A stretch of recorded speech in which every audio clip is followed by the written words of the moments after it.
कोल्हापुरातील पूर्व भागात माय डिनिम या ठिकाणी होलसेल दर रिटेल मध्ये उपलब्ध। 3 जीन्स मिळवा फक्त 1200 रुपयात आणि 3 टी शर्ट मिळवा फक्त 1000। बदलापूर रेल्वे स्थानकात आज सकाळी एक हृदयद्रावक दुर्घटना घडली। ऑफिसला जाण्याच्या घाईत धावती लोकल पकडण्याचा प्रयत्न करताना एका तरुणीचा तोल जाऊन ती थेट लोकल खाली गेली। या भीषण अपघातात तरुणीचा दुर्दैवी मृत्यू झाला। ही घटना आज सकाळी सुमारे 8 वाजताच्या सुमारास घडली। मृत तरुणीचे नाव चेतना चंद्रशेखर देवरुखकर असून त्यांचे वय 28 वर्षे होते।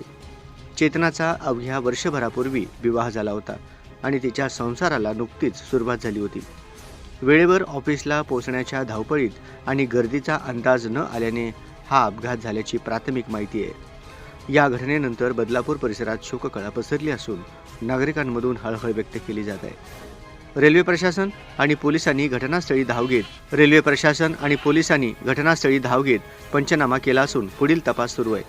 दरम्यान प्रवाशांनी धावती लोकल पकडण्याचा धोका टाळावा असे आवाहनही प्रशासनाकडून करण्यात येत आहे।